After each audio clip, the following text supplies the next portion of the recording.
Équipe de France, Lazio, l'étincelant retour au premier plan de Matteo Guendouzi.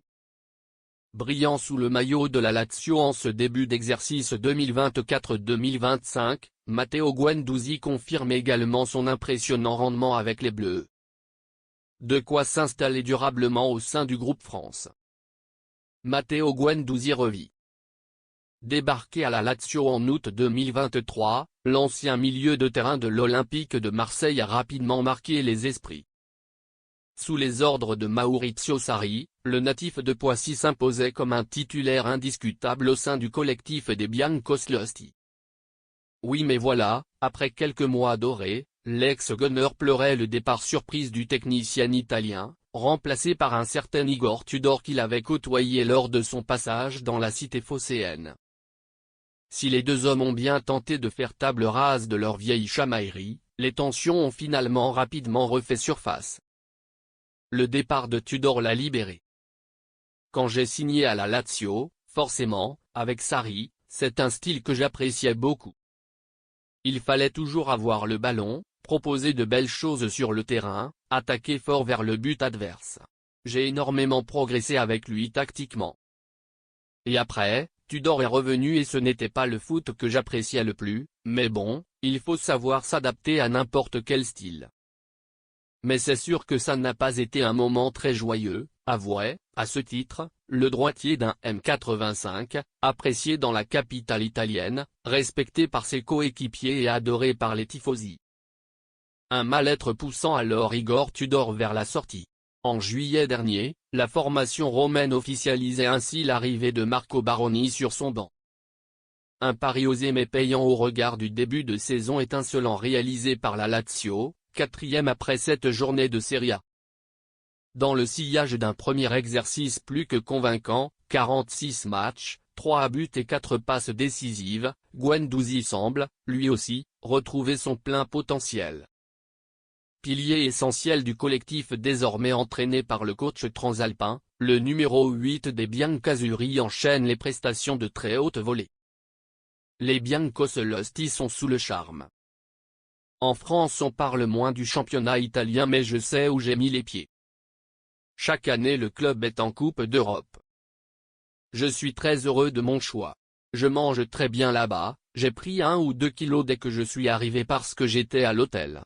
C'est une très belle ville. Je visite beaucoup de lieux. Il faut savoir déconnecter du foot. Il y a beaucoup de choses à faire à Rome, confiait d'ailleurs l'intéressé, ce samedi, en conférence de presse alors que l'équipe de France s'apprête à défier la Belgique dans le cadre de la 4e journée de la Ligue des Nations. Libéré après le départ de Tudor, Guendouzi ne cesse d'impressionner. Replacé dans le double pivot devant la défense et auteur d'un but en 8 rencontres, le joueur passé par le FC Lorient est, aujourd'hui, mis dans les meilleures conditions. Je joue très bien dans cette position. J'ai plus de liberté, je touche plus de ballons et je peux guider mon équipe. C'est ma position préférée, j'en avais parlé avec le coach cet été. Maintenant, je sais que je peux marquer plus de buts, reconnaissait, à ce titre, le principal concerné. Pour moi, c'est un joueur tout-terrain. C'est une description qui lui colle bien. Il a un grand volume de jeu et il a cette capacité de pouvoir se projeter vers l'avant. Ce n'est pas qu'il n'est pas un milieu relayeur, il veut simplement être au cœur du jeu et toucher beaucoup de ballons. Il faut encore trouver des équilibres, mais on le fera.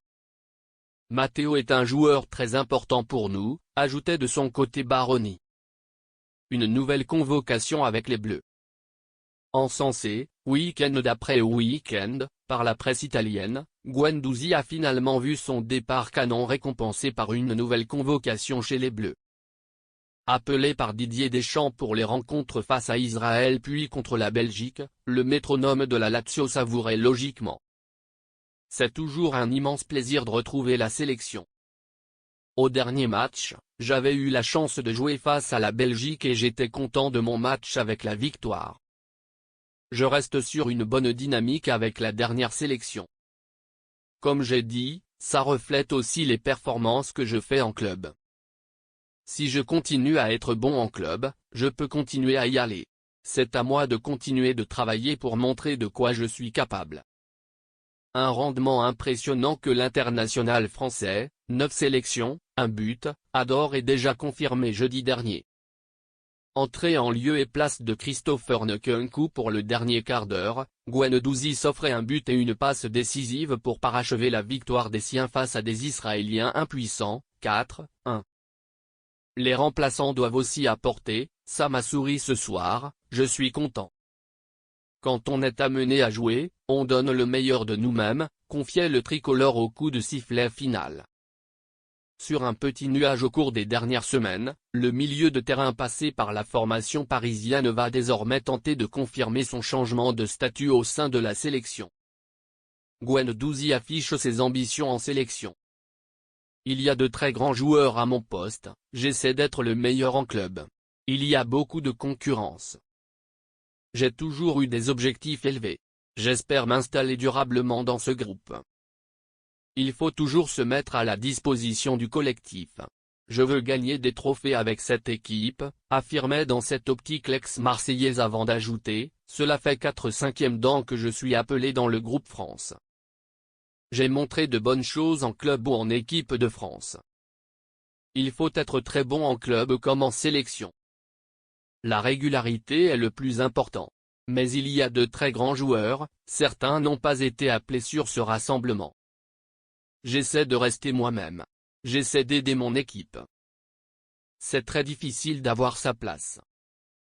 Aussi lucide qu'ambitieux, le nouveau chouchou du Stadio Olimpico espère, quoi qu'il en soit, surfer sur sa très belle dynamique en club pour donner le maximum de mots de tête à Didier Deschamps dans les mois à venir.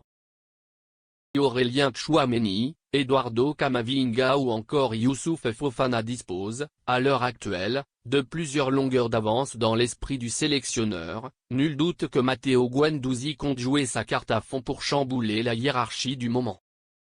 Il aura d'ailleurs une nouvelle occasion de le faire, ce lundi à Bruxelles, lors du choc face à la Belgique. À condition que Dédé lui fasse confiance.